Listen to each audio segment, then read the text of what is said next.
단지 의례적인 인사치레인 줄만 알았습니다. 육진우 대표이사의 결혼식 날이 전처의 갑작스러운 등장으로 아수라장이 될 줄은 누구도 상상하지 못했습니다. 게다가 그녀는 육 대표와 붕어빵처럼 똑 닮은 아이 5을 데리고 나타났습니다. 서서히 드러나는 가슴 아픈 진실은 육시 가문 전체를 뒤흔들었고 이를 지켜보던 누리꾼들의 눈시울을 붉게 만들었습니다. 수백만 명의 가슴을 울린 이 이야기에 귀 기울여 주시기 바랍니다. 초여름의 무더위가 시작된 어느 날 아침, 바람 한 점 없어 반지하 방 창문의 낡은 커튼조차 미동도 하지 않는 날이었습니다. 어디선가 된장찌개 냄새가 흘러와 이웃집 부엌 연기와 섞이며 공기는 더욱 탁하고 답답하게 느껴졌습니다. 은하 씨가 아이들의 옷을 손빨래하고 있을 때 골목 어귀에서 누군가 부르는 소리가 들렸습니다. 신은하 씨 계십니까? 등기 우편물 받으세요. 그녀는 깜짝 놀랐습니다. 사람들로 붐비는 곳에서 자신의 이름이 그렇게 크게 불린 게 얼마 만인지 모릅니다. 밖에서는 이웃 몇 명이 찌그러진 철문 사이로 호기심 어린 고개를 내밀었습니다. 처마 그늘 밑에서 부채질하던 할머니 한 분이 중얼거렸습니다. 아이고, 은하 저 불쌍한 것한테 누가 편지를 다 보냈대? 라면 사 먹을 돈도 없는 애한테. 은하는 옷자락에 대충 손을 닦고 서둘러 골목으로 나갔습니다. 낡은 캡모자를 쓴 마른 체격의 집배원 청년이 옅은 크림색 봉투를 내밀었습니다. 단순하지만 기품 있는 무늬가 새겨진 봉투였습니다. 신은하 씨, 서명 부탁합니다. 은하가 뭐라 물을 새도 없이 청년은 오토바이를 타고 사라졌습니다. 그녀는 고급스러운 엠보싱 처리가 된 봉투를 멍하니 바라보며 서 있었습니다. 그 위에는 정성스런 글씨가 적혀 있었습니다. 신은하 귀하, 육진우와 고세연의 결혼식에 초대합니다.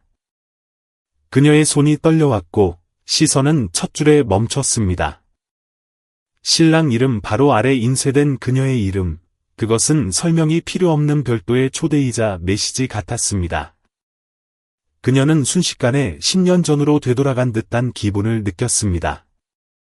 뜨거운 햇볕 아래 서로를 태우고 한강 다리를 건너던 점심시간들. 저녁이면 자취방 앞에서 기타를 치며 노래를 불러주던 그 남자. 비 오는 날이면 그녀를 씌워주느라 어깨가 흠뻑 젖곤 했던 그 사람. 그리고 이어진 남모를 눈물과 명확한 이유 없는 급작스러운 이별. 그저 집안에서 반대해, 그저 미안해 라는 말뿐이었습니다. 그녀는 봉투를 껴안고 조용히 방으로 돌아왔습니다.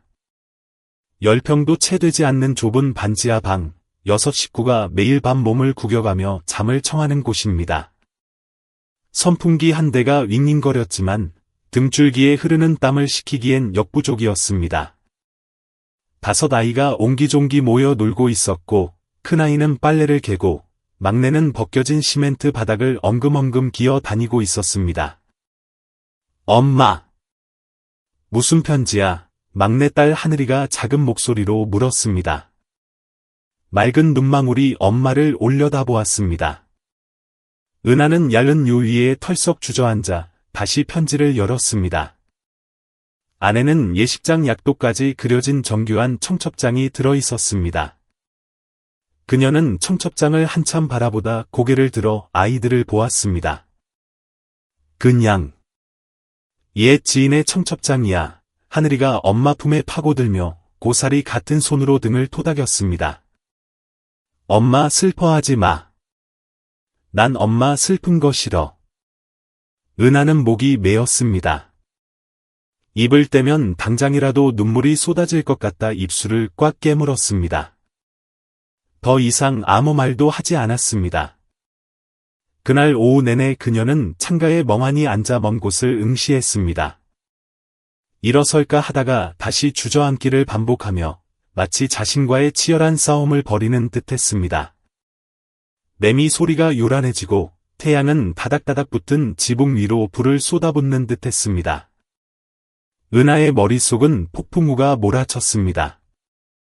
청첩장을 쓰레기통에 버릴 수도 있었습니다. 아무것도 받지 못한 척할 수도 있었습니다. 하지만 왜일까요? 왜 심장이 진정되지 않는 걸까요? 그 옛날의 남자를 마주하고 싶은 걸까요? 아이들에게 아빠가 누구인지 똑똑히 알려주고 싶은 걸까요? 아니면 그들이 생각했던 것처럼 자신이 약하지 않다는 걸 증명하고 싶어서일까요? 오후가 되자 바람이 불어오며 거리의 먼지 냄새와 골목 어귀 솜사탕 장수의 호객 소리를 실어 날랐습니다. 마당에서 빨래하던 큰아이가 고개를 돌려 물었습니다. 엄마, 괜찮아? 아까부터 왜 그렇게 가만히 있어? 은하는 청첩장을 접어 떨리는 손 안에 꽉 쥐었습니다. 그녀는 말없이 자리에서 일어나 안으로 들어갔습니다. 아이들이 엄마의 뒷모습을 바라보았습니다. 하늘이가 까치발을 들고 큰언니에게 속삭였습니다. 엄마 많이 슬퍼? 응, 그런가 봐. 큰언니가 속삭였습니다. 엄마 눈이 빨개. 그날 저녁 식사는 침묵 속에 이어졌습니다. 흰쌀밥에 미역국, 그리고 약간의 김치가 전부였습니다. 아이들은 평소처럼 떠들지 않고 얌전했습니다. 은하는 덤덤한 표정으로 밥을 먹었지만 속은 타들어가는 듯했습니다. 이윽고 수저를 내려놓은 그녀의 눈빛이 번뜩였습니다. 그것은 도전적인 동시에 수년간의 침묵에서 해방된 듯한 눈빛이었습니다. 엄마 다녀올게. 작지만 단호한 목소리였습니다. 아이들이 어리둥절한 표정으로 서로를 쳐다보았습니다. 하늘이가 당황한 얼굴로 언니에게 속삭였습니다. 언니, 엄마가 아빠 결혼식 간대. 그 말은 잔잔한 호수에 던져진 돌멩이 같았습니다. 아무도 말을 잇지 못했지만 막내의 볼은 발그레해졌고 큰언니의 눈에는 멍하니 기대와 낯섦이 뒤섞인 빛이 스쳤습니다. 지금까지 아이들은 단 한 번도 누군가를 아빠라고 불러본 적이 없었기 때문입니다. 크리스탈 샹들리에와 황금빛 비단으로 장식된 웅장한 예식장 로비의 결혼식 음악이 경쾌하게 울려 퍼졌습니다. 축제 같은 분위기였습니다. 화려한 옷을 입은 하객들이 사진을 찍으며 웃음꽃을 피웠습니다. 오케스트라가 부드럽고 깊이 있는 클래식 곡을 연주하고 있었습니다. 그 풍경 속으로 정문을 통해 한 사람이 외롭게 걸어 들어왔습니다. 연분홍색 드레스 자락이 오후 바람에 살짝 흩날렸습니다. 그녀 곁에는 5명의 아이가 있었습니다. 아들 3, 딸 2. 모두 단정하게 차려입었지만 얼굴에는 당혹감과 낯설음이 가득했습니다. 입구 근처에 앉아있던 여성 하객이 친구에게 속삭였습니다. 어머, 저게 누구야? 웬 아이들을 줄줄이 데리고 VIP 구역으로 가는 거지? 친구가 고개를 갸웃거리며 자세히 보더니 눈을 가늘게 뜨고 내뱉었습니다. 세상에, 진우씨 전 여자친구 신은아 아니야. 은하는 침착함을 잃지 않았습니다. 그녀의 시선이 꽃으로 장식된 아치 한가운데 걸려있는 신랑, 육진우의 이름표에 몇 초간 머물렀습니다. 10년 묵은 체증을 뱉어내듯 한숨이 새어나왔습니다. 아이들은 엄마의 옷자락을 꽉 잡았습니다. 화려한 분위기와 반짝이는 조명, 낯선 음악 소리에 주눅이 든 채 두리번거렸습니다. 은하는 가장 어린 2 아이의 손을 잡고 조용히 당부했습니다. 함부로 뛰어다니면 안 돼, 알았지? 엄마가 잠깐만 있다가 갈 거야. 안으로 깊이 들어서기도 전에 진행요원 명찰을 단검은 정장의 남자가 다가왔습니다. 손님, 이쪽으로 모시겠습니다. 귀빈석에 자리가 마련되어 있습니다. 은하는 멈칫했습니다. 입가에 묘한, 웃는 것도 우는 것도 아닌 미소가 스쳤습니다. 귀빈석이라니, 수많은 하객을 제치고 메인 무대 바로 옆자리였습니다. 그녀는 아무 말 없이 안내원을 따라갔습니다. 장내가 술렁거리기 시작했고 수많은 시선이 그녀와 5 아이에게 쏠렸습니다. 웅성거리는 소리, 귓속말이 들려왔습니다. 저 여자 누구야? 처음 보는 얼굴인데 왜 상석에 앉아? 저 애들 좀 봐. 진우 씨랑 판박이네. 은하는 아이들을 의자에 앉혔습니다. 막내가 엄마 팔을 잡고 물었습니다. 엄마, 여기 생일 파티야. 은하가 옅은 미소를 지었습니다. 아니, 옛날 친구 결혼식이야. 무대 위에서는 사회자가 예식의 시작을 알리고 있었습니다. 말끔한 검은 턱시도에 머리를 단정히 빗어 넘긴 진우가 무대 뒤에서 걸어 나왔습니다. 조명을 받은 그는 완벽한 신랑의 모습이었지만 은하를 본 순간 그의 눈빛이 딱딱하게 굳어버렸습니다. 그는 믿을 수 없다는 듯 눈을 크게 뜨고 입술을 달싹이며 멈춰 섰습니다. 얼굴은 창백해졌고 두 주먹은 꽉 쥐어졌습니다. 화려한 웨딩드레스를 입은 신부 오체린이 그와 함께 등장했습니다. 하지만 진우의 시선이 귀빈석을 향해 있는 것을 보고 그녀도 그쪽을 바라보았습니다. 체린의 눈매가 매서워졌고 붉은 입술이 굳게 다물어졌습니다. 저 여자 누구예요? 그녀가 이를 악물고 작게 물었습니다. 진우는 대답하지 않았습니다. 그의 눈은 5 아이 사이에 앉아있는 말랐지만 기품 있는 옛 연인의 얼굴에 고정되어 있었습니다.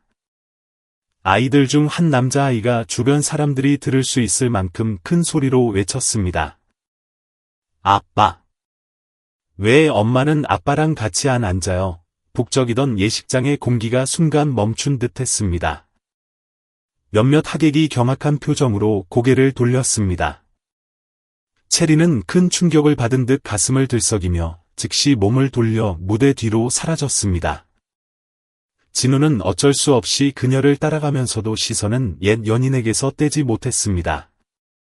구석 테이블에 앉아있던 진우의 큰아버지 허 노인이 혼잣말처럼 중얼거렸습니다. 희한하네. 애들이 어릴 적 진우 녀석이랑 똑같이 생겼어. 건너편에서는 중년의 여성 하객이 손수건으로 눈가를 찍어냈습니다. 은하를 알지는 못하지만 오진 풍파를 겪고도 고개를 꼿꼿이 들고 있는 그녀의 눈빛을 보며 가슴이 먹먹해진 탓이었습니다. 흰 셔츠를 입고 핸디캠을 든 남자가 신랑 쪽으로 다가갔습니다. 그는 인터넷 방송 리포터로 호와 결혼식을 생중계하는 중이었습니다. 실례합니다. 진우 씨. 커뮤니티 방송입니다만 이 중요한 날의 소감을 듣고 싶습니다. 진우는 기계적으로 고개를 끄덕였지만 정신은 이미 딴 곳에 가 있었습니다. 리포터가 질문을 시작하려던 찰나 카메라 렌즈를 갑자기 귀빈석 쪽으로 돌렸습니다. 죄송하지만 저분은 누구입니까? 그리고 저 아이들은 신랑분과 무슨 관계죠? 장내가 발칵 뒤집혔고 카메라는 은하와 5 아이를 정면으로 비췄습니다. 은하의 표정은 차분했지만 눈동자에는 수천 가지의 말 못할 사연이 담겨 있었습니다. 진우는 벼락을 맞은 듯 서 있었고 질문은 그의 심장을 파고들었습니다. 수년간의 외면 끝에 처음으로 그는 더 이상 도망칠 곳이 없었습니다. 입을 열었지만 목소리가 나오지 않았습니다. 카메라는 슬로우 모션처럼 그를 올려다보는 5 아이의 얼굴을 하나하나 비췄습니다. 아이들의 눈동자는 맑았습니다. 원망도 없이 그저 궁금함으로 가득 차 있었습니다. 그 눈빛은 말로는 할 수 없는 질문을 던지는 듯했습니다. 모두가 침묵했고 연주되던 음악만이 엉거주춤 계속되었습니다. 맨 뒷줄에 한 할머니가 조용히 손수건으로 입을 가렸습니다. 울지는 않았지만 눈시울이 붉었습니다. 어떤 슬픔은 말이 필요 없고 그저 한 번의 눈빛만으로도 사무치게 다가오는 법입니다. 그날 아침 은하는 여느 때처럼 아주 일찍 일어났습니다. 묵묵히 아이들 옷을 개고 찬밥을 퍼서 낡은 플라스틱 통에 나눠 담은 뒤 큰아이 셋을 먼저 학교에 보내며 당부했습니다. 아직 잠이 덜 깬 어린 2 녀석은 눈을 비비며 하늘이 언니 옆에 앉아 얌전히 엄마가 도매시장까지 데려다주기를 기다렸습니다. 골목 어귀에 들어서자 빵집 주인이 불쑥 소리쳤습니다. 은하야, 핸드폰 봤니? 어제 결혼식 때문에 SNS가 난리 났어. 은하는 멈칫했습니다. 돌아온 이후로 핸드폰은 거들떠보지도 않았기 때문입니다. 뭐라고 올라왔는데요. 주인이 그녀를 끌어당겨 핸드폰 화면을 보여주었습니다. 육진우 CEO 결혼식에 불쑥 나타난 옛 연인, 리틀 육진우, 5명 데리고 등장해 신부 기절초풍. 은하와 아이들의 얼굴이 선명하게 찍힌 사진도 함께였습니다. 아이들은 하나같이 숨길 수 없을 정도로 진우를 빼닮은 눈빛으로 그를 바라보고 있었습니다. 은하는 가슴에 돌덩이를 얹은 듯 숨이 막혀왔고 주먹을 살며시 쥐었습니다. 도시의 다른 편, 육시 가문의 저택에서는 축하 소리 대신 냉기만 감돌았습니다. 진우의 어머니 마영희 여사는 소파에 멍하니 앉아 굳은 얼굴로 분노를 숨기지 못했습니다. 친척들 앞에서 내 얼굴에 먹칠을 해도 유분수지. 결혼식도 제대로 못 끝내고 옛날 여자가 애를 한 트럭 데리고 와서 깽판을 쳐? 대단하다. 대단해. 진우는 헝클어진 머리를 감싸 쥐고 가만히 앉아 있었습니다. 어디서부터 설명해야 할지, 자신조차 왜 은하가 나타났는지, 왜 그 아이들이 자신과 그렇게 닮았는지 이해할 수 없었습니다. 오체리는 창가에 서서 핸드폰을 꽉 쥐고 있었습니다. 사람을 썼어요. 애들 사진 인화해서 광진구, 노원구 일대 유치원, 초등학교 교사들에게 다 뿌리면 신상 터는 건 시간 문제예요. 진우는 아무 말도 하지 않았지만 마음속에서 불쾌함이 치솟았습니다. 체린의 질투 때문이 아니라 자신이 너무나 많은 빚을 진 여자를 그녀가 사냥하듯 뒤쫓고 있다는 사실 때문이었습니다. 같은 시각, 가락 도매시장에서는 은하가 배정받은 구역에서 채소를 정리하고 있었습니다. 날이 더워지자 하수구 냄새와 배추 썩는 냄새가 섞여 역하게 올라왔습니다. 은하는 고개를 숙인 채 쉴 새 없이 채소를 골라냈습니다. 옆에서 하늘이가 낑낑대며 우산을 받쳐들고 엄마를 돕다. 엉뚱한 질문을 던졌습니다. 엄마, 오늘도 누가 우리 찍어? 은하는 고개를 살짝 젓고 억지 미소를 지어 보였습니다. 아니야, 우린 그냥 채소 파는 사람인걸. 근처에 서 있던 아주머니가 앙칼진 목소리로 말했습니다. 애들이 똑같이 생긴 게 어제 그 CEO랑 붕어빵이네. 다른 사람이 끼어들었습니다. 혹시 모르지, 애 아빠가 다 다를 수도. 요새 세상이 흉흉하니까 그 말에 은하의 등골이 서늘해졌습니다. 그녀는 뒤도 돌아보지 않고 묵묵히 배추만 쌓았습니다. 점심 쉴 때마다 함께 앉던 채소 파는 할머니가 다가와 은하의 어깨를 토닥였습니다.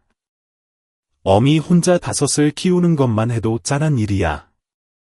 사람들 입방아는 막을 수 없다지만 독하게 맘먹고 애들 지켜야. 은하는 씁쓸하게 웃으며 고개를 끄덕였습니다. 정오의 햇살이 머리 위로 쏟아졌습니다. 마지막 채소 바구니를 정리하고 있을 때 시장 관리인이 다가와 차갑게 말했습니다. 은하씨, 여긴 장사하려면 조용해야 해요.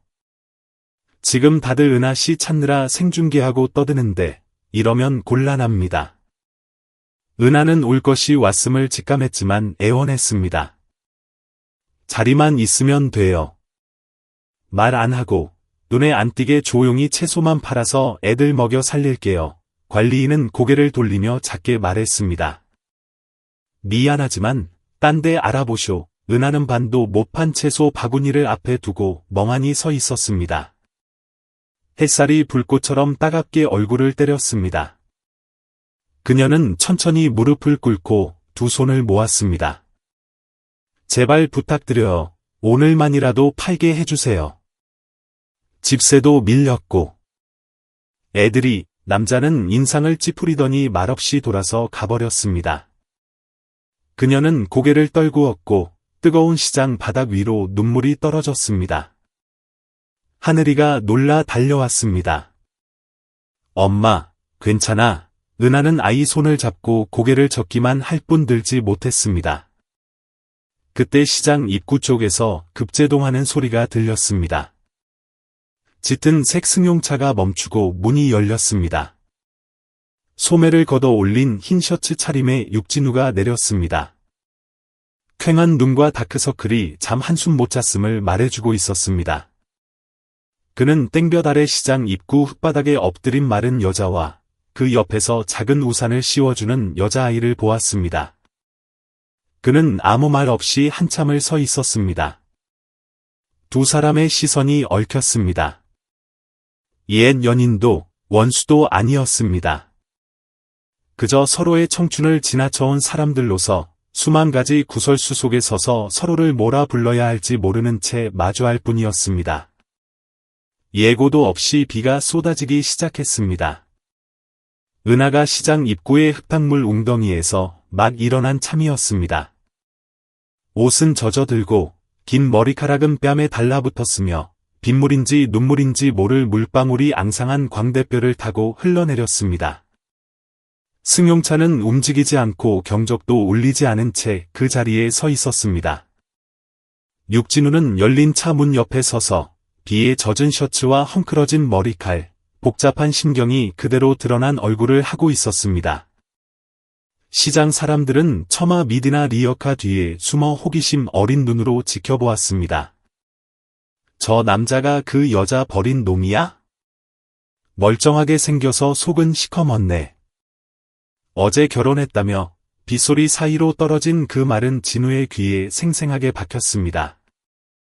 그는 반응하지 않고 은하만을 응시했습니다.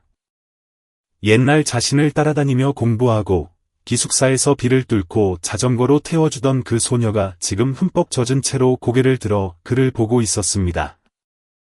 그는 우산도 없이 걸어갔습니다. 구두 위로 물이 차오르는 빗속에서 그가 입을 열었습니다. 차에 타. 우리 얘기 좀 해. 은하는 미동도 하지 않고 창백한 입술을 굳게 다물었습니다. 할 말 없어. 진우가 미간을 찌푸리며 목소리를 낮췄습니다. 10년 넘게 말없이 사라졌다가 갑자기 나타나서 나를 이런 상황에 빠뜨려 놓고 이게 공평하다고 생각해. 은하가 헛웃음을 터뜨렸습니다. 차갑고 서늘한 웃음이었습니다. 공평? 10몇 년 전엔 누가 침묵했는데? 누가 날 떠나게 만들었는데? 빗줄기가 보란듯이 거세졌습니다. 양철 지붕을 때리는 바람 소리에 시장 사람들은 몸을 더 움츠렸습니다. 그때 은하의 셋째 딸 다솜이가 엄마 옷자락을 살며시 당기며 동그란 눈으로 진우를 올려다보고 물었습니다. 아저씨가 우리 아빠예요. 큰 목소리는 아니었지만 정적 속에서 그 질문은 천둥 소리보다 크게 들렸습니다. 진우는 가슴을 한 대 얻어맞은 듯 멈칫했습니다. 은하는 부드럽게 아이의 머리를 쓰다듬었습니다. 엄마가 말했지. 아무거나 묻지 말라고. 다솜이는 입술을 삐죽이며 뒷걸음질 쳐 엄마 다리를 끌어안았습니다. 아이의 얼굴은 슬프다기보다 혼란스러워 보였습니다. 아빠라는 개념을 한 번도 이해해 본 적 없는 아이의 막막함이었습니다. 진우는 잠시 고개를 돌려 한숨을 내쉬더니 주머니에서 비닐에 쌓인 종이 한 장을 꺼냈습니다. 친자 확인 요청서야. 서명만 해. 결과가 맞으면 책임질게. 은하는 그가 내민 종이를 바라보았습니다. 빗물이 진우의 손목을 타고 비닐 끝으로 뚝뚝 떨어졌습니다. 그녀는 잠시 침묵했습니다. 눈빛에서 분노는 사라지고 지독한 피로감만이 남았습니다. 낮게 가라앉은 목소리로 그녀가 말했습니다. 언제부터 옛날에 내가 말했던 사랑이 서류로 증명해야 하는 게 됐니? 진우가 주먹을 살짝 쥐었습니다. 난 진실이 필요해. 은하가 고개를 끄덕였습니다. 그녀는 다가와 종이를 받아들고 법정 대리인 란을 뚫어지게 쳐다보았습니다.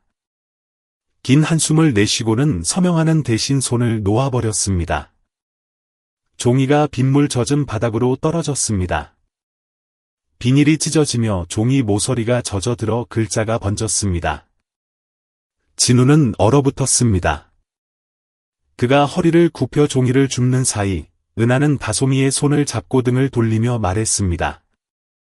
믿든 안 믿든 넌 이제 알 자격도 없어. 그녀는 뒤도 돌아보지 않고 느리지만 당당하게 걸어갔습니다.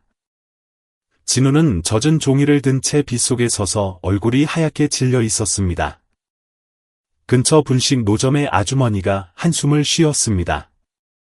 저 총각, 이제야 의심의 대가를 치르는구먼. 굵어진 빗줄기 속에 떠나가는 뒷모습을 멍하니 바라보는 남자의 그림자만 남았습니다. 그의 어깨가 추위 때문인지 상실감 때문인지 미세하게 떨렸습니다. 보슬비는 밤이 깊도록 그칠 줄을 몰랐습니다. 골목 끝 비좁은 반지하 방, 틈새 바람에 백열등이 흔들리며 얼룩진 벽 위로 노란 빛을 드리웠습니다. 아이들은 모두 잠들었고 얇은 요 5개가 차가운 바닥에 나란히 깔려 있었습니다. 막내 우주는 옆으로 누워 엄마 배에 팔을 두른 채 온기를 찾고 있었습니다. 은하는 잠들지 못한 채 곁에 앉아 있었습니다. 그녀는 벽에 등을 기대고 천장을 올려다보았습니다.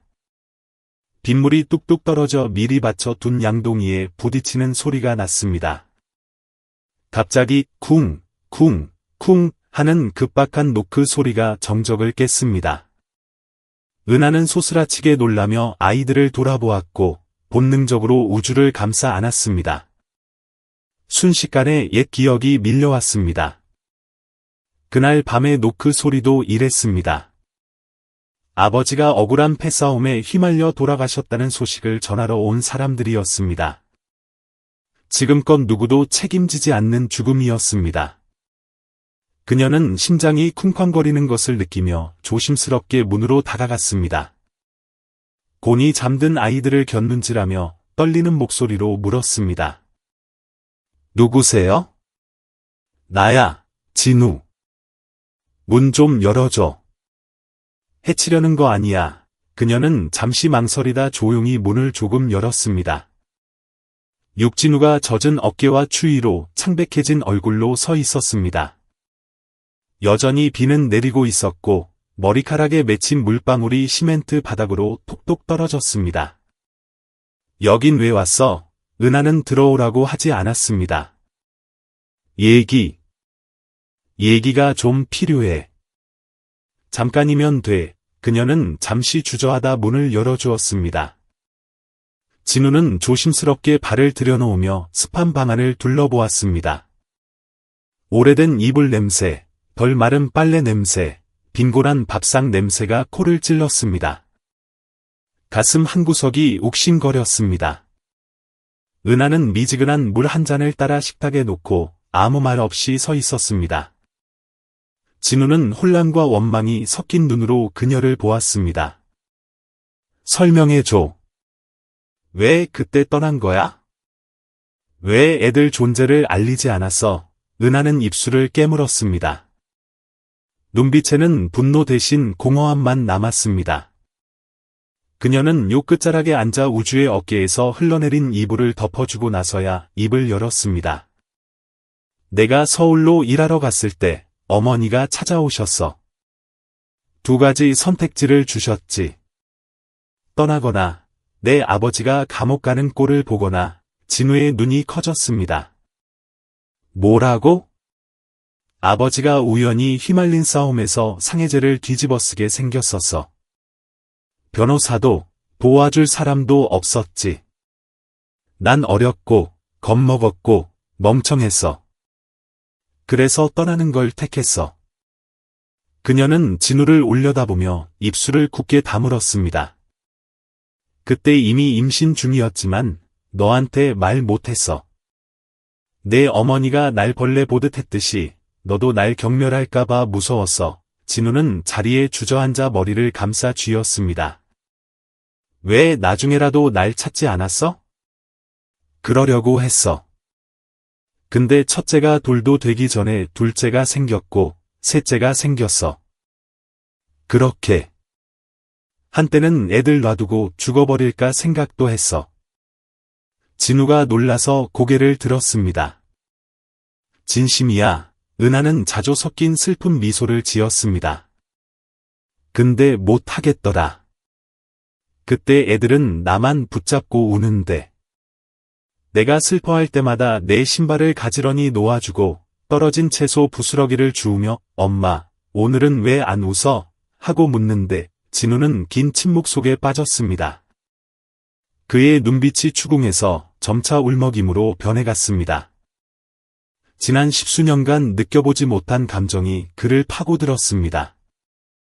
그때 우주가 몸을 뒤척이며 눈을 뜨더니 엄마 품에 얼굴을 묻었습니다. 엄마 울지 마. 나 아빠 필요 없어. 진우는 숨이 턱 막혔습니다. 헝클어진 머리에 잠긴 눈을 한 작은 아이가 엄마를 꼭 끌어안고 있었습니다. 은하는 아이 등을 토닥이며 속삭였습니다. 자장, 엄마 여기 있어. 진우는 그 광경을 보며 가슴이 조여오고 목이 타들어갔습니다. 한참 뒤에야 그는 처음으로 거만함을 내려놓은 목소리로 말했습니다. 확실히 알고 싶어. 나 때문이 아니라 아이들을 위해서야. 애들은 진실을 알 권리가 있어. 우리처럼 의심과 고통 속에서 자라게 해선 안 돼. 은하는 그를 오랫동안 바라보았습니다. 그리고 일어나 낡은 나무 서랍장으로 가서 문을 열었습니다. 비닐봉지에 잘 쌓인 서류 뭉치. 그 사이에 첫 번째 출생 신고서가 있었습니다. 그녀는 그것을 꺼내 식탁 위에 놓았습니다. 진우가 집어들었습니다. 부란은 비어있고 모란에만 신은하라고 적혀 있었습니다. 아래에는 충청도 어느 지방 병원의 흐릿한 붉은 도장과 당직 의사의 서명이 있었습니다. 그는 떨리는 손으로 종이를 꽉 쥐었습니다. 더 이상의 설명은 필요 없었습니다. 서류에 그의 이름은 없었지만 아이들의 눈빛은 위조할 수 없는 증거였습니다. 육진우는 차 안에 불도 켜지 않은 채 멍하니 앉아 어둠과 빗소리에 자신을 맡겼습니다. 젖은 차창 너머 가로등 불빛이 그의 얼굴에 뚝뚝 끊어지는 그림자를 드리웠습니다. 조수석에는 5장의 출생 신고서가 놓여 있었습니다. 그는 한 줄 한 줄, 한 글자 한 글자 읽어 내려갔습니다. 모두 엄마 신은아의 이름만 있을 뿐 아빠 자리는 비어 있었습니다. 진우는 손을 떨며 서류를 집어들었습니다.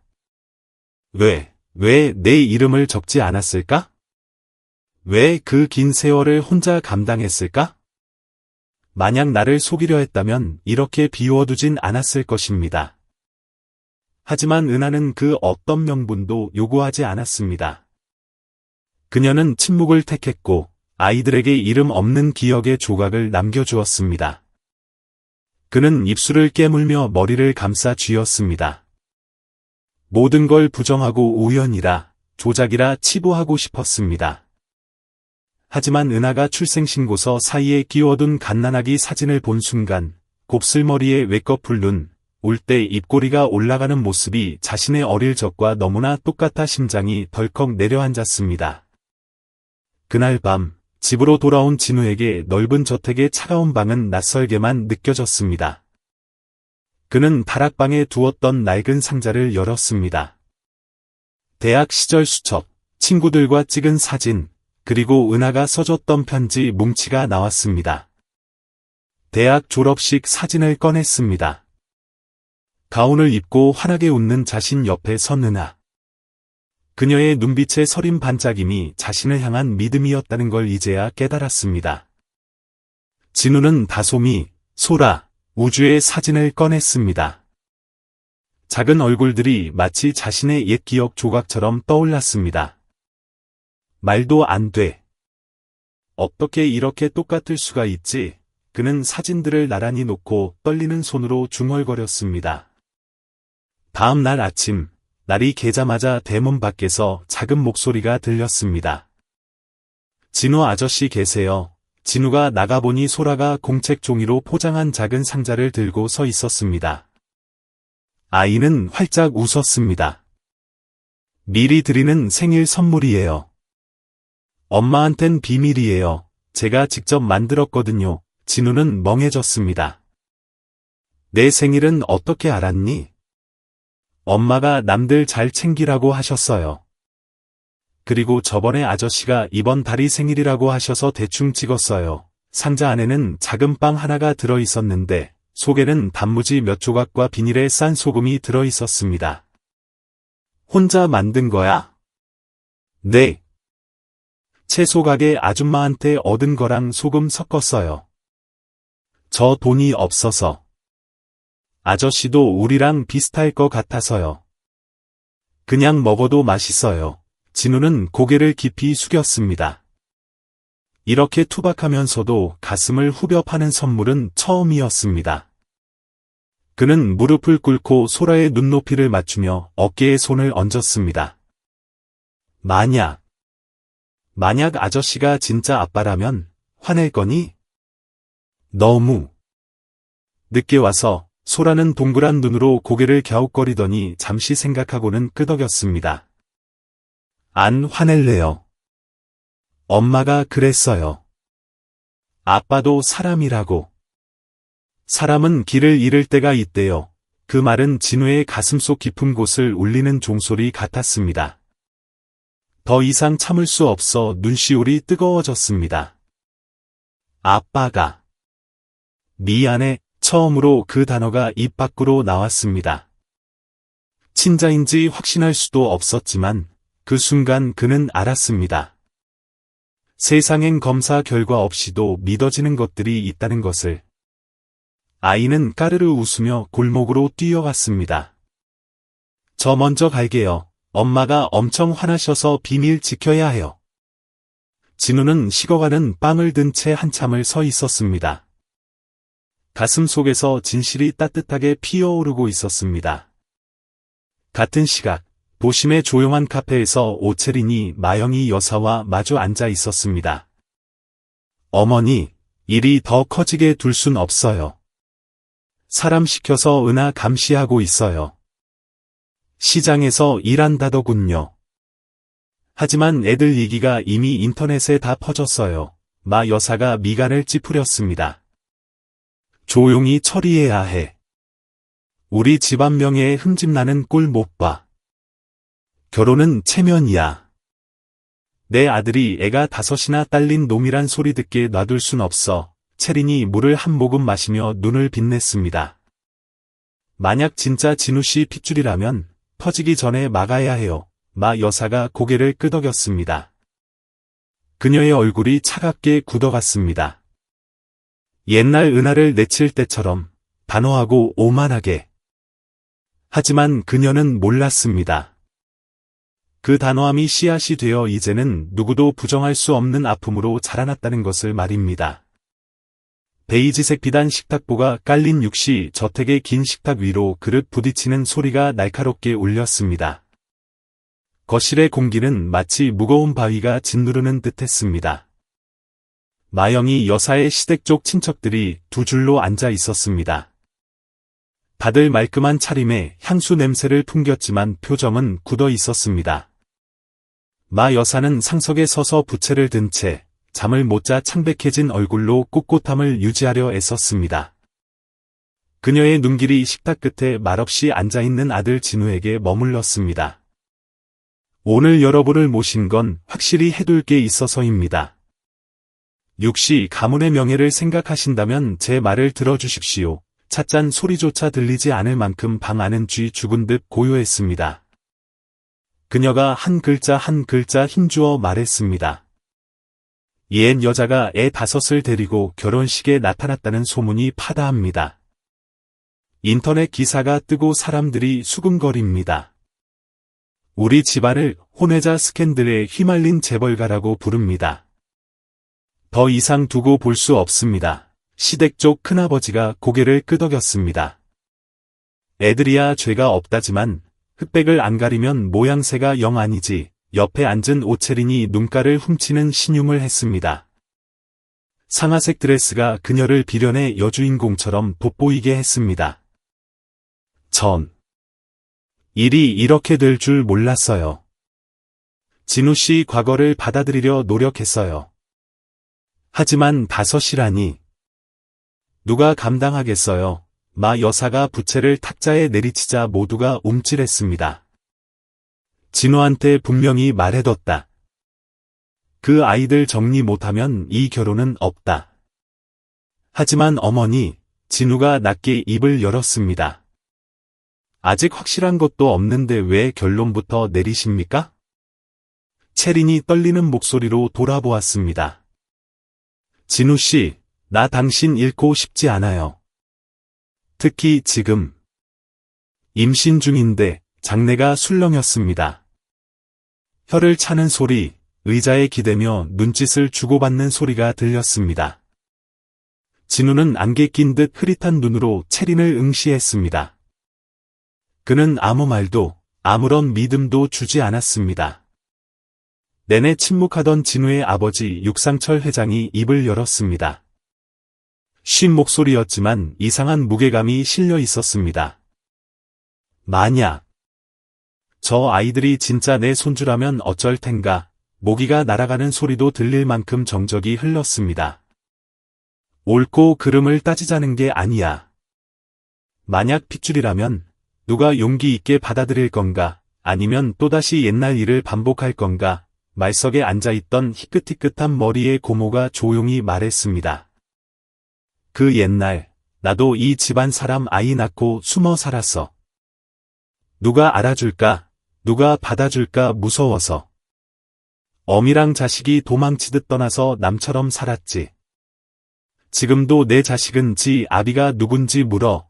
그녀의 시선이 사람들을 훑고 진우에게 멈췄습니다. 저 아이들 보니까 내 옛날 모습 같더라. 말라서 햇볕에 그을린 머리카락, 동그란 눈, 지 아비랑 판박인데 아무도 말 못하고, 아무도 묻지 못하는 거.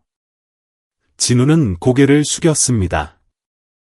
체면과 격식을 중시하던 집안에 이런 어두운 아픔이 숨겨져 있을 줄은 상상도 못했습니다. 마 여사가 주먹을 쥐었습니다. 사생활을 인정하라니 가문의 체면이 말이 됩니까? 진우가 식탁을 내리쳤습니다. 친자 확인 서류가 덜르럭거렸습니다. 일말의 양심이라도 있다면 아이들 엄마는 건드리지 마세요. 끝까지 밝혀낼 테니 누구도 경거망동하지 마십시오. 육 회장이 진우의 어깨에 손을 얹었습니다. 평온하지만 깊은 눈빛이었습니다. 스스로 깨달아야 한다. 괜찮은 남자는 실수를 안 하는 사람이 아니라 책임을 질 줄 아는 사람이다. 진우는 마른 침을 삼켰습니다. 그는 가볍게 고개를 끄덕였습니다. 모임이 끝나고 사람들이 흩어졌지만 수군거림은 밧줄처럼 그의 심장을 조여왔습니다. 진우는 정원이 보이는 큰 창가에 멈춰 섰습니다. 자주색 부겐빌레아 덤불옆, 햇살이 쏟아지던 여름날 오후 은하와 함께 앉아있던 그 작은 공간이 보였습니다. 은하는 누군가 때문에 누군가를 그리워하며 나는 민요를 흥얼거리곤 했습니다. 흰 원피스를 입은 마른 소녀, 우물처럼 맑은 눈을 가졌던 그녀. 아무도 널 울리지 못하게 할 거야, 라고 했던 자신의 맹세가 떠올랐습니다.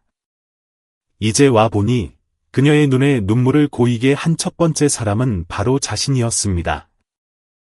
진우는 유리에 비친 자신의 모습을 보았습니다. 그 눈, 그 얼굴, 한때 그토록 오만했던 모습에 이제는 그만큼의 회한이 담겨 있었습니다. 정원의 바람이 불어 부겐빌레아 꽃잎이 창틀에 소리 없이 내려앉았습니다. 마치 전하지 못한 말처럼, 잊고 있던 약속처럼. 비는 오지 않았지만 진우의 마음속엔 먹구름이 잔뜩 낀 듯 무거웠습니다. 회사 정문에 차를 세우고 앉아있는데 모르는 번호로 전화가 왔습니다. 망설이다 받았습니다. 하늘이 학부형 되십니까? 저는 하늘빛 초등학교 2학년 담임입니다. 학교로 좀 와주실 수 있을까요? 진우는 당황했습니다. 이런 전화를 받아본 적도, 학부형이라 불릴 거라 상상해 본 적도 없었습니다. 그는 얼떨결에 금방 가겠습니다. 라고 대답했습니다. 초등학교는 벚나무 그늘 아래 자리 잡고 있었습니다. 얼룩진 담벼락, 울퉁불퉁한 운동장. 아이들이 아침 햇살 아래 술래잡기를 하고 있었습니다. 녹색 철물은 페인트가 벗겨져 있었습니다. 진우가 들어서자 심장이 요동쳤습니다. 운동장 구석 벤치에 작은 여자아이가 웅크리고 앉아 있었기 때문입니다. 귀가 찢어진 곰 인형을 안고 눈시울이 붉어진 채 뺨에 묻은 얼룩도 닦지 못한 아이. 그는 멈칫했습니다. 하늘이었습니다. 담임 고은정 선생님은 나이가 지긋하고 마른 체형에 흰머리가 희끗했습니다. 그녀가 진우를 교무실로 안내했습니다. 엄격하면서도 따뜻한 눈빛이었습니다. 앉으세요. 오랜만이네요. 제가 초등학교 때 가르쳤던 거 기억하니? 진우는 놀랐습니다. 초등학교 시절 손을 잡고 글씨를 가르쳐 주던 선생님에 대한 기억이 되살아났습니다. 지금 선생님은 실수한 제자를 보듯 그를 바라보고 있었습니다. 하늘이는 착하고 공부도 잘하고 그림도 잘 그려요.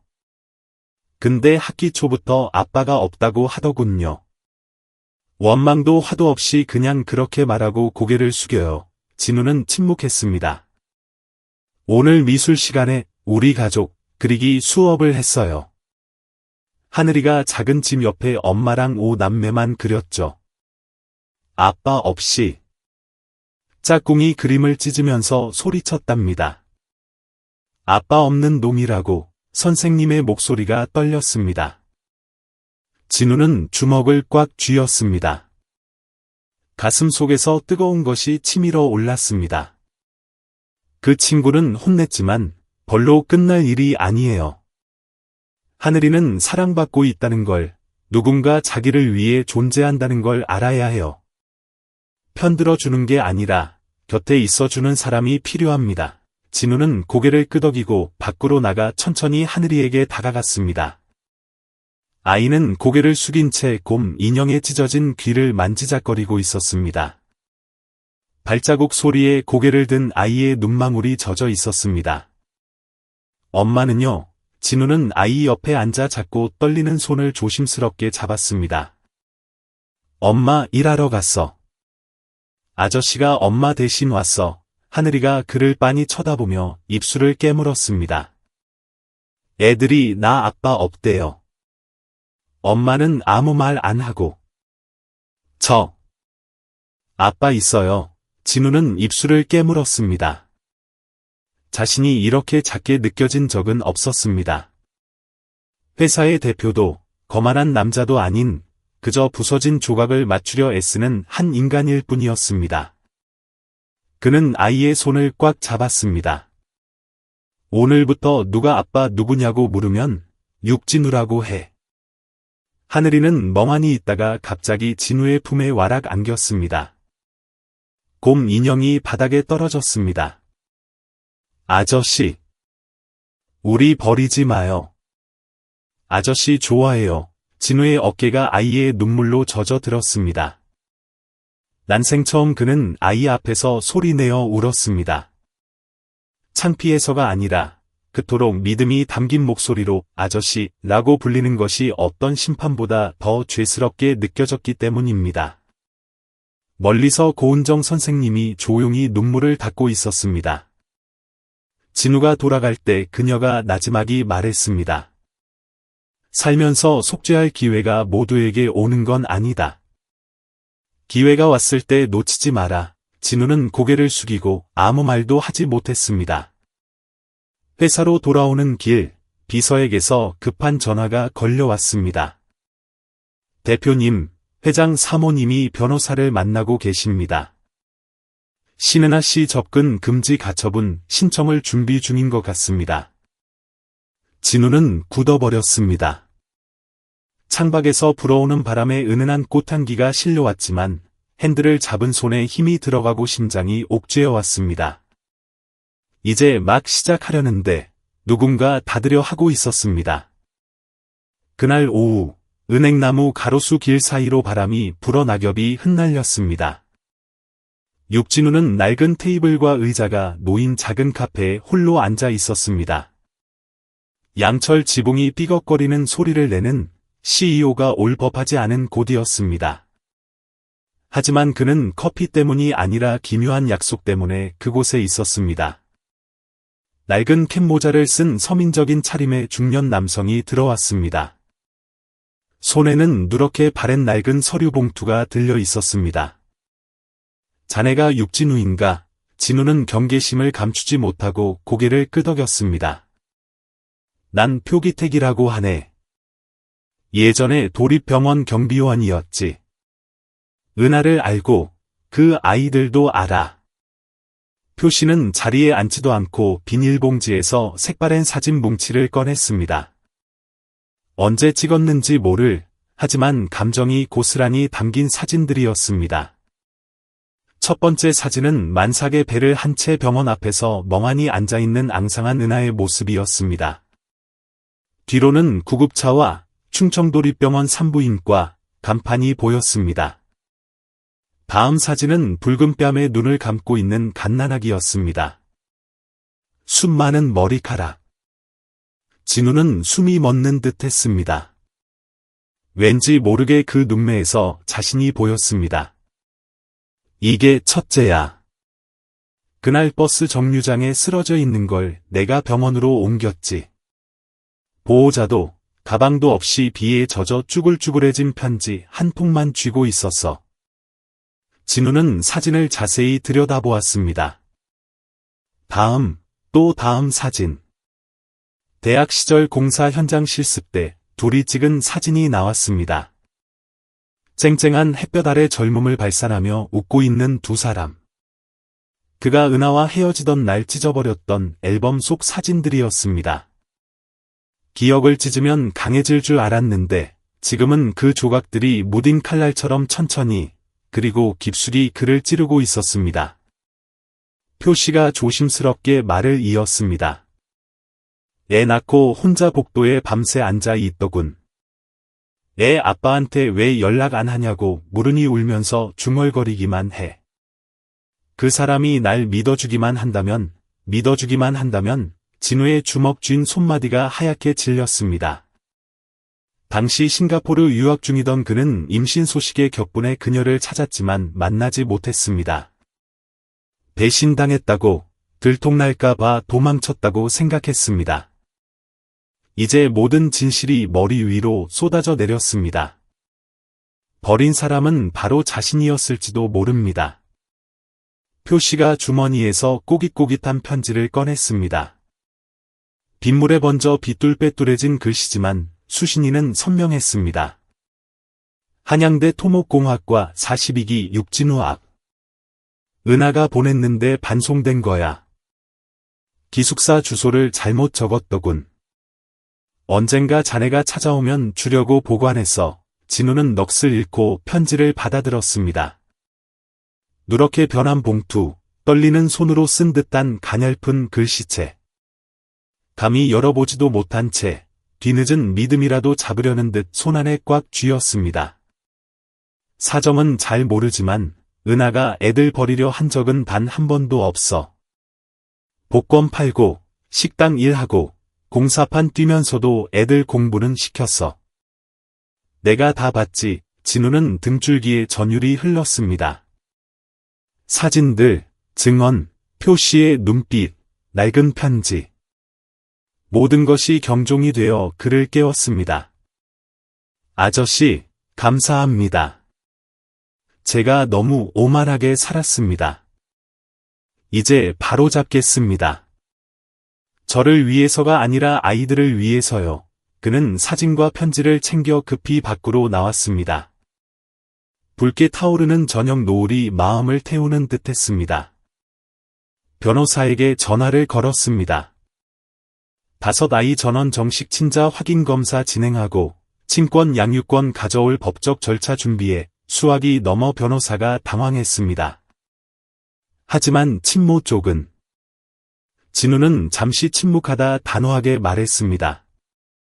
애들을 뺏겠다는 게 아니야. 다시 시작할 기회를 구하겠다는 거야. 한낮에 땡볕이 낡은 주택가 위로 불을 뿜듯 쏟아지고 문틈으로 새어 들어오는 바람조차 뜨거운 열기를 품고 있었습니다. 골목 끝 반지하 방, 은하는 깨진 플라스틱 대야를 놓고 빨래를 하고 있었습니다.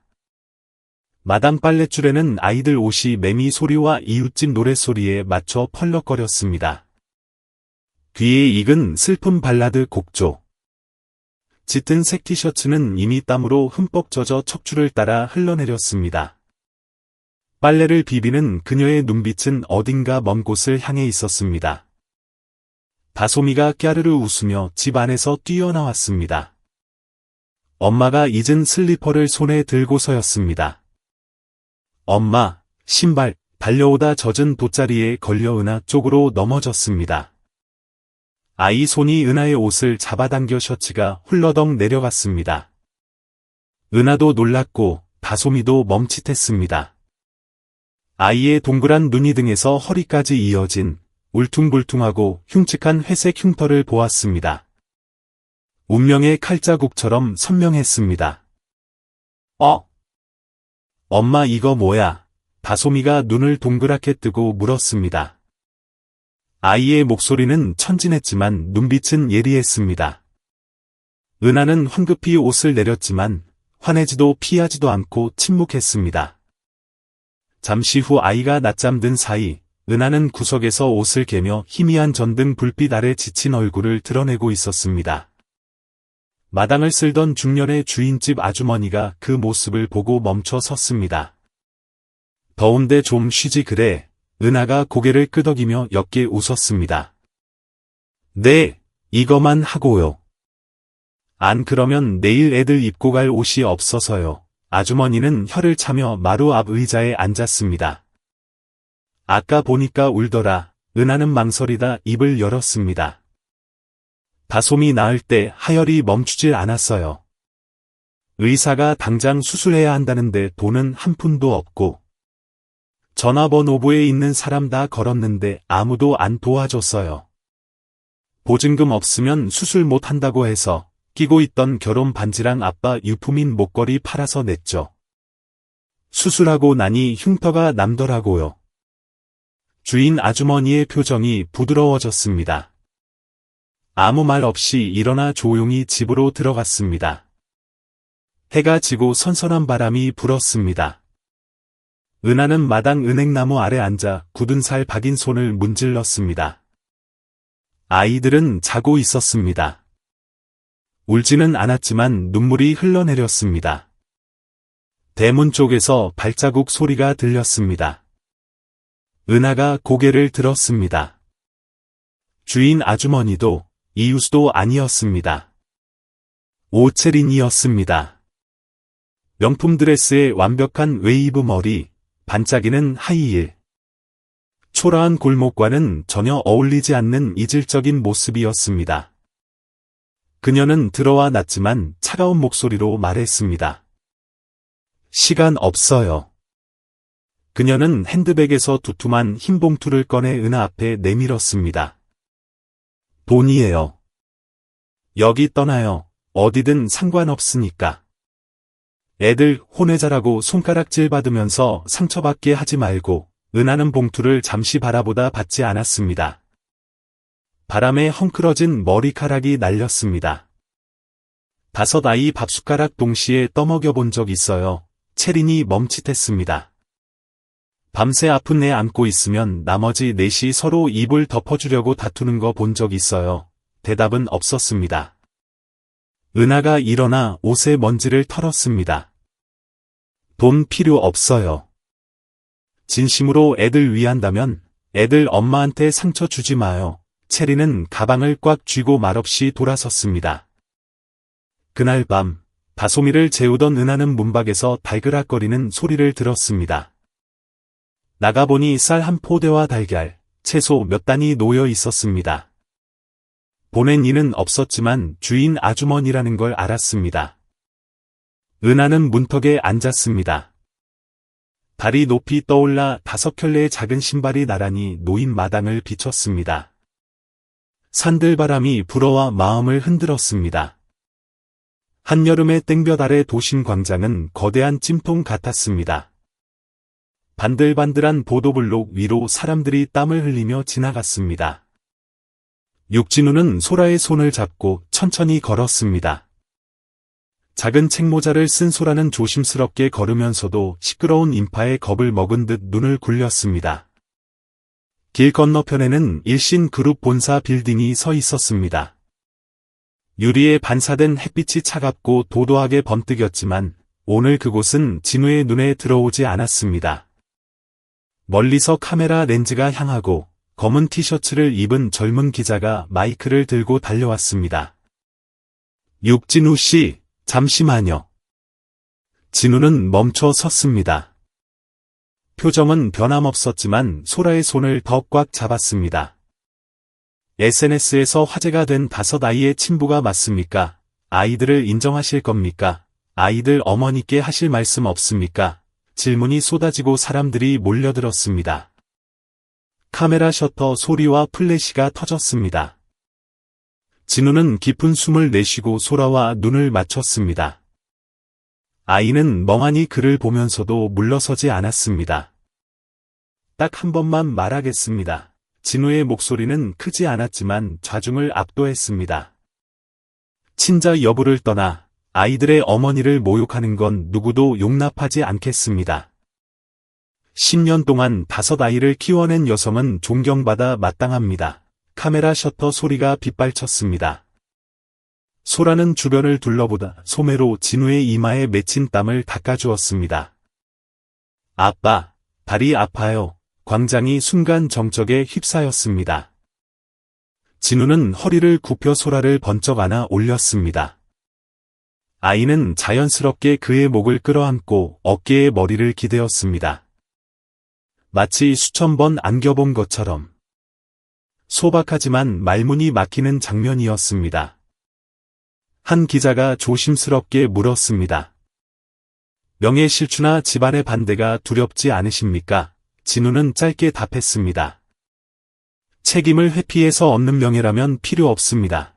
그날 오후 40초짜리 영상은 삽시간에 퍼져나갔습니다. SNS에서는 아빠의 땀을 닦아주는 아이의 모습이 공유되었습니다. 댓글에는 진짜 아빠라면 왜 10년이나 방치했나? 아빠라고 부를 때 아이 눈빛은 연기가 아니다. 대중 앞에서 잘못을 바로잡는 용기. 저게 진짜 아버지다. 라는 반응이 이어졌습니다. 6시 가문저택. 마영희 여사는 붉은 벨벳 소파에 앉아 TV 화면을 뚫어지게 보고 있었습니다. 진우가 아이를 안는 장면에서 그녀는 벌떡 일어나 리모컨을 떨어뜨렸습니다. 가문 대신 사생아를 택하다니. 망신이야. 구석에서 찻잔을 들고 있던 육상철 회장은 아무 말 없이 혀를 차며 잔을 내려놓았습니다. 그의 시선은 낙엽지는 정원 소나무를 향해 있었습니다. 진짜 아비만이 잘못을 알고 고칠 길을 찾는 법이지, 혼잣말인지 아내에게 하는 말인지 모를 낮은 목소리였습니다. 아무도 대답하지 않았고 처마 끝바람 소리와 노인의 회한만이 맴돌았습니다. 오후의 땡볕이 낡은 양철 지붕을 달구고 있었습니다. 작은 부엌에서 묽은 죽 끓는 냄새가 났습니다. 은하는 하늘이에게 죽을 호호 불어 먹여주고 있었습니다. 아침부터 열이 난 아이는 눈을 감고 엄마 가슴에 기대어 있었습니다. 머리 위 백열등이 깜빡거렸습니다. 밖에서는 행상인의 소리와 오토바이 소리가 들려왔습니다. 불현듯 부엌 문가에 그림자가 드리워졌습니다. 개량 한복을 입고 명품 지갑을 든 마영희 여사였습니다. 또각거리는 구두 굽소리가 습한 시멘트 바닥에 울렸습니다. 분노와 당혹감, 그리고 씁쓸함이 뒤섞인 눈빛이었습니다. 부엌은 정적에 쌓였습니다. 은하는 놀라지도 두려워하지도 않은 채 묵묵히 숟가락을 내려놓았습니다. 오셨어요? 들어오세요. 마 여사는 방 안을 훑어보았습니다. 곰팡이 냄새, 얼룩진 벽, 다리 저는 플라스틱 식탁. 맹세코 발들이지 않겠다던 구질구질한 동네였습니다. 하지만 사과하러 온 게 아니었습니다. 돌려 말하지 않으마 칼날 같은 목소리였습니다. 준비는 다 됐어. 돈과 친권 포기 각서다. 서명만 해. 그녀가 돈 가방을 탁자에 내려놓자 둔탁한 소리가 났습니다. 은하는 대답 대신 죽을 떠서 하늘이 입에 넣어주었습니다. 아이가 기침하며 속삭였습니다. 엄마, 뜨거워. 호흡 불고 먹자. 마 여사가 미간을 찌푸렸습니다. 진심이야. 이런 곳에서 애들 못 키워. 좋은 학교, 큰 집, 좋은 음식 다 해줄 수 있어. 넌 자격 없어. 은하가 돌아보았습니다. 차분하다 못해 서늘한 눈빛이었습니다. 우유는 사주시겠죠. 근데 사랑도 살 수 있나요? 제 피와 살로 낳은 아이들이에요. 먹을 게 없던 밤마다 끌어안았고, 열나면 밤새 업었고, 추우면 제 옷 벗어 덮어줬어요. 그렇게 하실 수 있어요. 마 여사는 말문이 막혔습니다. 엄마 품에 있던 하늘이가 고개를 들어 붉어진 눈으로 말했습니다. 할머니, 저랑 같이 죽 드실래요? 그 말은 마 여사의 오만한 갑옷을 뚫고 들어왔습니다.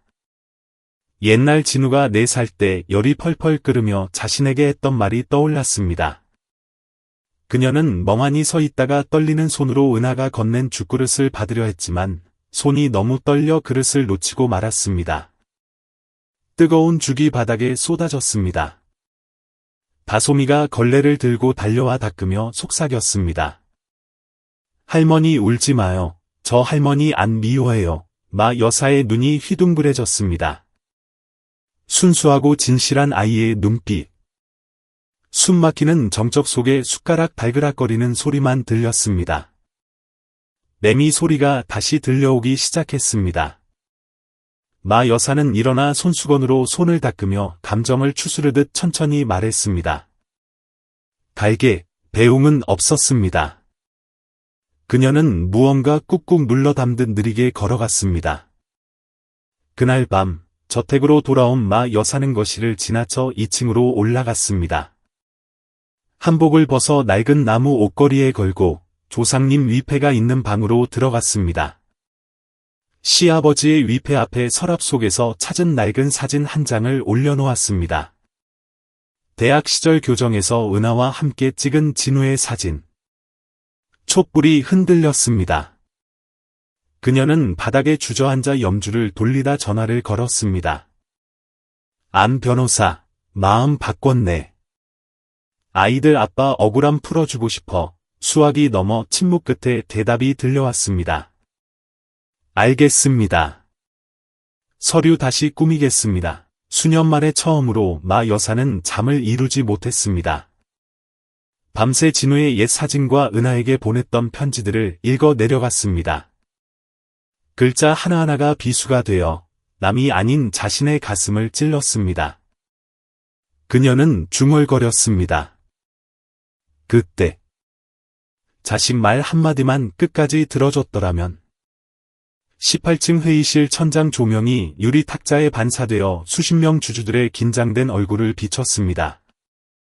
에어컨이 돌아가고 있었지만 담배 연기와 식은 커피 냄새, 그리고 보이지 않는 폭풍 전야의 열기를 식히기엔 역부족이었습니다. 육상철 회장이 상석에 앉아 있었습니다. 희끗한 머리에 강철같이 고든 등. 하지만 오늘따라 깍지 낀 손이 미세하게 떨렸습니다. 얼마 전까지만 해도 가난한 여자한테 홀렸다며 아들을 내쫓았던 그였습니다. 이제 그가 직접 긴급회의를 소집했습니다. 문이 열리고 육진우가 들어왔습니다. 노타이 차림의 흰 셔츠, 차분하지만 결의에 찬 모습이었습니다. 그는 목례 후 얇은 서류철을 탁자에 놓고 주주들을 둘러보았습니다. 몇몇은 고개를 끄덕였고 몇몇은 시선을 피했습니다. 진우가 서류를 펼쳤습니다. 낮지만 울림 있는 목소리였습니다. 국립과학수사연구원에서 봉인한 유전자 검사 결과 사본입니다. 5아이와 저희 혈액 대조 결과 친자 확률 99.98%입니다. 숨소리조차 들리지 않았고 종이 넘기는 소리만 났습니다. 한 주주가 벌떡 일어나 눈을 크게 떴습니다. 세상에. 판박이네. 저 우주라는 녀석. 젊은 시절 회장님하고 똑같습니다. 육 회장은 바로 반응하지 않았습니다. 천천히 지갑에서 흑백 사진 한 장을 꺼냈습니다. 7살 진우의 곱슬머리와 통통한 볼, 장난기 어린 미소. 그는 우주의 사진 옆에 그 사진을 나란히 놓았습니다. 소름 끼칠 정도로 닮아 있었습니다. 웅성거림이 뚝 그쳤습니다. 말석의 지점장이 헛기침을 하다 말았습니다. 사생활하고 비웃는 사람은 없었습니다. 회의실에는 부끄러움과 경외감이 뒤섞인 무거운 공기가 흘렀습니다. 진우가 아버지를 똑바로 쳐다보며 말했습니다. 돈 달라고 애들 데려온 거 아닙니다. 아이들과 아이 엄마에게 정당한 신분을 주고 싶을 뿐입니다.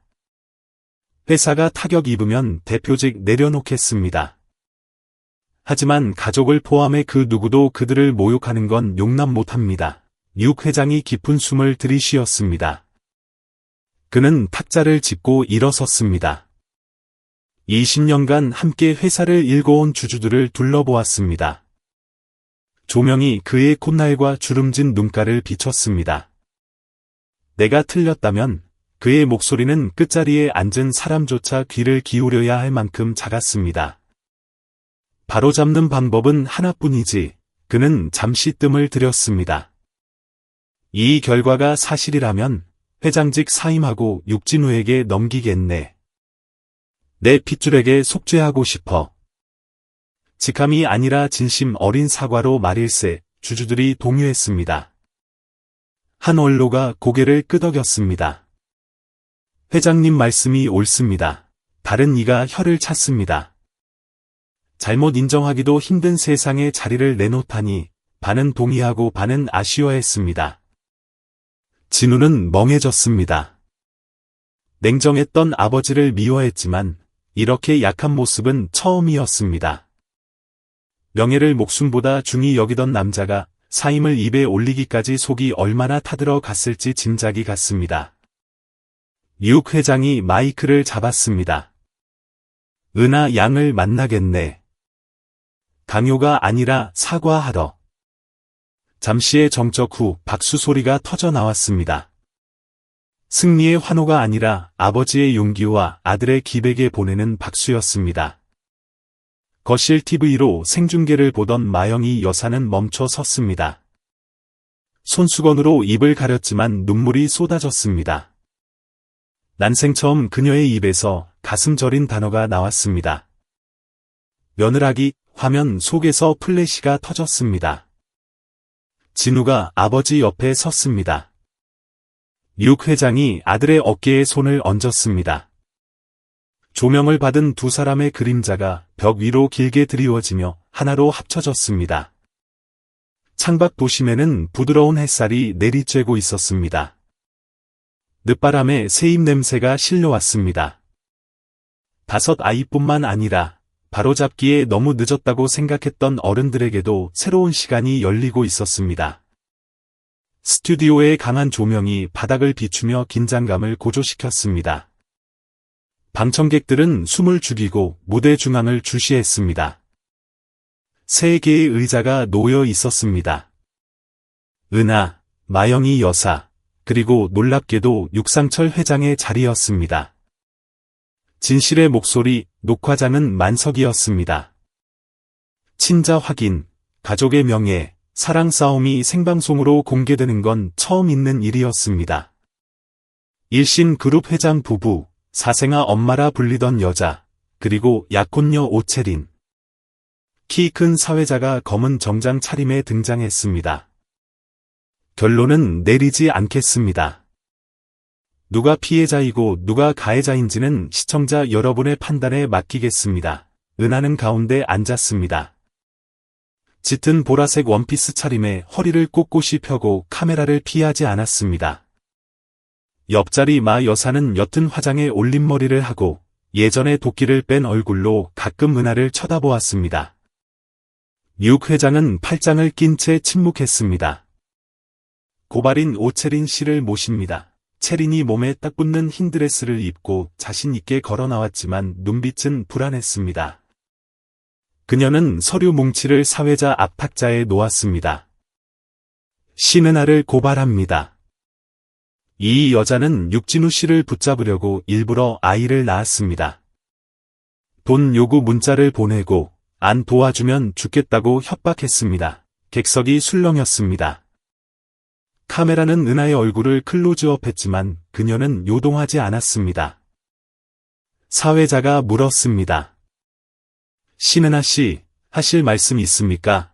은하는 말없이 가방에서 깔끔하게 정리된 서류를 꺼냈습니다. 기초생활수급자 증명서, 다솜이 출산 당시 응급수술 기록이 있는 퇴원 확인서, 수술 자국 사진과 소라의 생활기록부 사본. 아빠라는 공란, 엄마는 신은아. 사회자가 말을 잃었습니다. 마 여사가 입술을 깨물며 돌아보았고 육 회장은 이마를 짚었습니다. 하나 더 있습니다. 은하가 처음으로 입을 열었습니다. 작지만 또렷한 목소리였습니다. 전 돈 요구 문자 한 번도 보낸 적 없습니다. 제 번호 조회해보세요. 가난해서 스마트폰 안 쓴 지 3년 넘었습니다. 장내가 웅성거렸습니다. 사회자가 버튼을 누르자 뒤편 LED 화면에 영상이 떴습니다.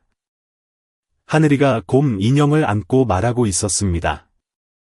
엄마가 아빠는 좋은 사람이래요. 너무 착해서 엄마 힘든 거 모르는 거래요. 아빠 미워하지 말래요. 조명이 꺼졌다 켜졌습니다. 정적이 흘렀습니다. 그때 사회자의 전화벨이 울렸습니다. 익명 제보자 전화입니다. 연결하겠습니다. 스피커에서 남자의 목소리가 흘러나왔습니다. 일신 그룹 전직 경비원입니다. 작년에 오채린 씨가 돈 봉투 주면서 은하 씨 감시하고 보고하라고 시켰습니다. 발설하면 자르겠다고 협박도 했고요. 사회자가 채린을 돌아봤습니다. 반론 있습니까? 채린은 얼어붙었습니다. 식은땀이 흘러내렸습니다. 입을 열었지만 소리가 나오지 않았습니다. 사회자가 한숨을 쉬었습니다. 조작된 문자, 사칭 서류, 증언 모두 수사기관에 넘기겠습니다. 이제 그가 관객을 향했습니다. 진실은 덮을 수 있어도 없앨 순 없다는 걸 똑똑히 보십시오. 박수 소리가 폭죽처럼 터졌습니다. 인터넷 댓글창은 폭발했습니다. 은하는 내가 본 가장 강한 엄마다. 눈빛으로 다 말하네. 체리는 초라해진 모습으로 무대를 내려갔습니다. 오만함은 사라지고 자신이 만든 덫에 걸린 패배자만이 남았습니다. 은하가 고개 숙여 인사했습니다. 마 여사가 말없이 그녀의 손을 잡았고 눈빛은 처음으로 따뜻했습니다. 육 회장은 카메라를 응시하며 말했습니다. 내 며느리는 완벽하진 않지만 기품 있는 사람입니다. 녹화 후 사람들은 조용히 돌아갔지만 그 울림은 오래 남았습니다. 정의는 칼이 아니라 어깨에 올린 손과 감사의 눈빛, 그리고 제자리로 돌아온 진실에 있었습니다. 늦은 오후, 은행나무 뒤로 해가 졌습니다. 초여름 바람의 풀냄새와 참새 소리가 실려왔습니다. 허름한 단독주택 갈라진 시멘트 마당에 은하가 돗자리를 폈습니다. 벽돌로 모서리를 눌러놓았습니다. 소박한 밥상이 차려졌습니다. 김이 모락모락 나는 고등어 무조림, 매운 김치, 시금치 무침, 따뜻한 떡. 은하는 돗자리 가운데 앉았습니다. 회색 티셔츠 차림에 머리를 단정히 묶었습니다. 5 아이가 새처럼 제잘거렸습니다. 다솜이는 종이배를 접고 하늘이는 이 빠진 숟가락으로 국을 떴습니다. 소라는 수저를 놓았습니다. 우주는 나무 아래 누워 낙엽을 날렸고 막내 담비는 옹알이를 하며 엄마 뒤를 기어 다녔습니다. 대문이 삐걱 열리고 육진우가 작은 바구니를 들고 들어왔습니다. 구겨진 셔츠에 슬리퍼 차림, 머리는 헝클어졌지만 눈은 빛나고 있었습니다. 바구니에는 떡과 입에 싼 생선 조림, 낡은 봉투가 들어 있었습니다.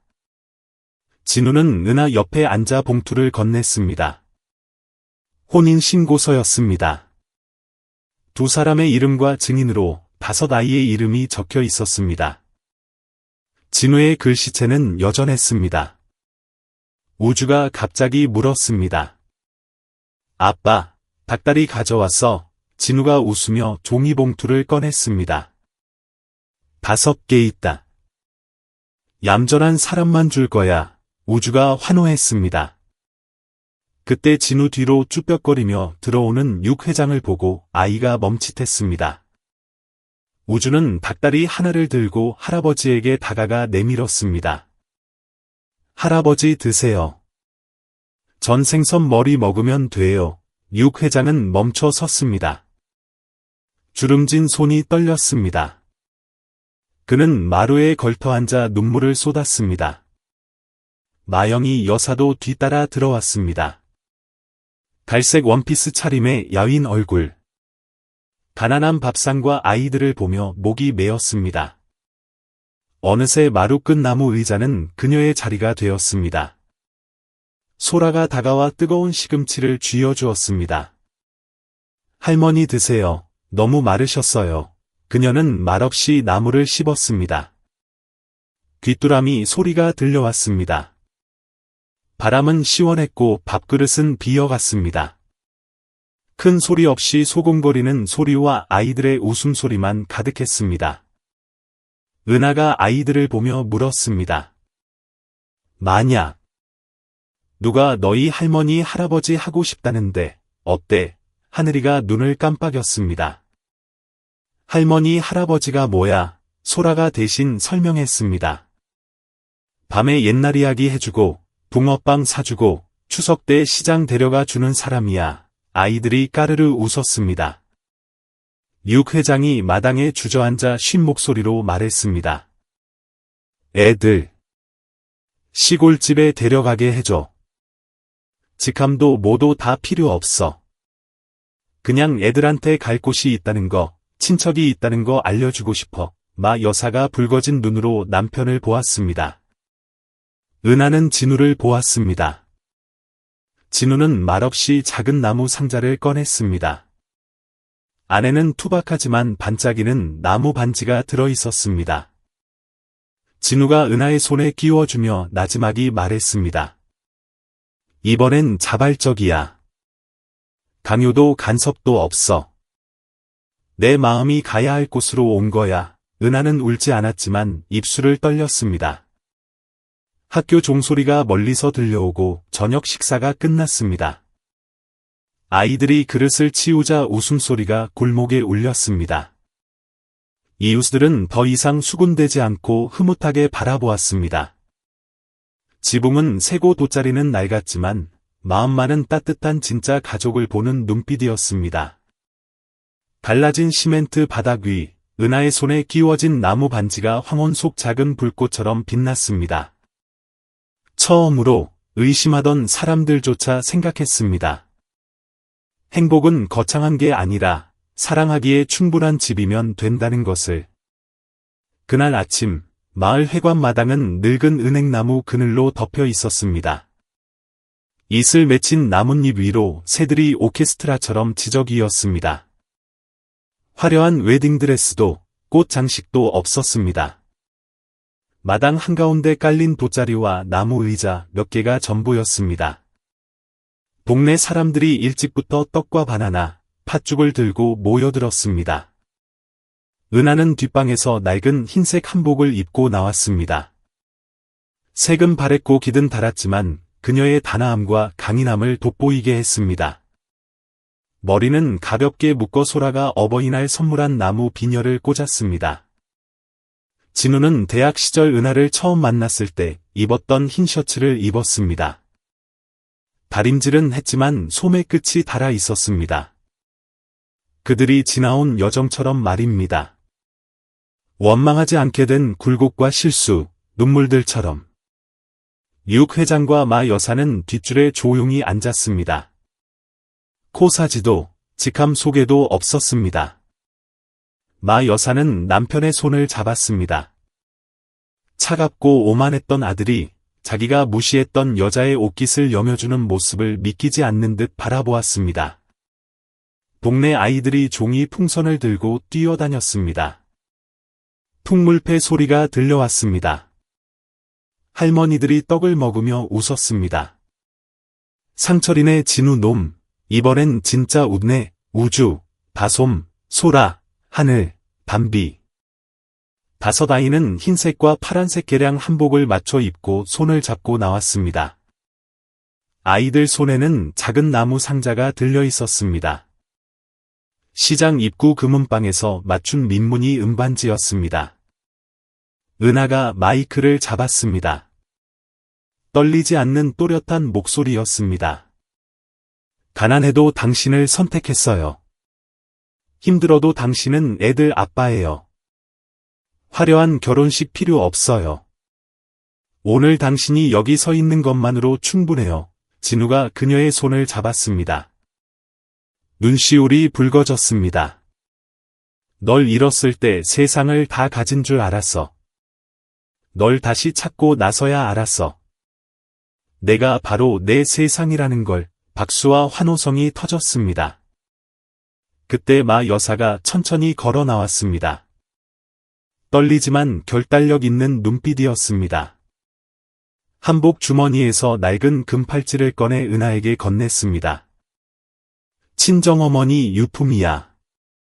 예전엔 줄 용기가 없었어. 오늘. 예의가 아니라 정으로 받아주렴. 은하는 말없이 고개를 숙였습니다. 다솜이가 속삭였습니다. 엄마, 할머니야. 마 여사는 아이를 안고 눈물을 흘렸습니다. 그때 담비가 소리쳤습니다. 아빠. 엄마 진짜 예쁘다. 마당이 웃음바다가 되었습니다. 사랑 가득한 웃음이었습니다. 진우가 담비를 안고 은하를 보았습니다. 살면서 후회해본 적 없는데 딱 하나, 널 너무 오래 혼자 둔 건 후회. 햇살 쏟아지는 나무 아래서 가족은 서로를 끌어안았습니다. 식이 끝나고 모두 공터로 나갔습니다. 아이들 손에는 소원을 적은 하얀 종이 풍선이 들려 있었습니다. 엄마 허리 안 아프게 해주세요. 아빠가 자전거 사주게 해주세요. 우리 절대 헤어지지 않게 해주세요. 진우와 은하가 카운트다운을 했습니다. 하나, 둘, 셋, 7개의 풍선이 아침 햇살 속으로 날아올랐습니다. 폭풍우가 없었던 것처럼 맑은 하늘로. 땅 위에는 6이 아닌 7 식구가 서 있었습니다. 조만간 그들은 강이 보이고 은행나무가 있는 새 집으로 갈 것입니다. 하지만 이른 아침의 부드러운 햇살 속, 이 순간보다 더 필요한 건 없었습니다. 행복은 요란하지 않아도 사랑하는 사람과 손을 잡는 것만으로 충분하니까요. 저는 행복한 가정을 위해선 돈과 성공, 번듯한 집만 있으면 된다고 생각했었습니다. 하지만 이 이야기를 듣고 깨달았습니다. 어떤 것은 오직 사랑으로만 지을 수 있다는 것을요. 살면서 누구나 실수를 합니다. 도망치는 사람도, 침묵하는 사람도 있죠. 하지만 가장 용기 있는 사람은 한 번도 넘어지지 않은 사람이 아니라 돌아와서 진심으로 잘못을 바로잡는 사람입니다. 거친 손으로 5 아이를 키워낸 어머니, 늦었지만 눈물로 아이들을 안아준 아버지. 우리가 서로의 입장을 이해하고 귀 기울인다면 마음의 응어리는 풀리고 사랑할 시간을 얻을 수 있을 것입니다. 어떤 일들은 늦었다고 생각할 때가 가장 빠르기도 합니다. 아직 가슴속에 미련이나 바로잡을 용기가 남아있다면 말이죠. 은하와 진우의 여정, 어떻게 보셨나요? 여러분은 누군가를 용서해 본 적이 있나요? 댓글로 나눠주세요. 당신의 이야기가 또 다른 누군가에게 울림을 줄 수도 있으니까요.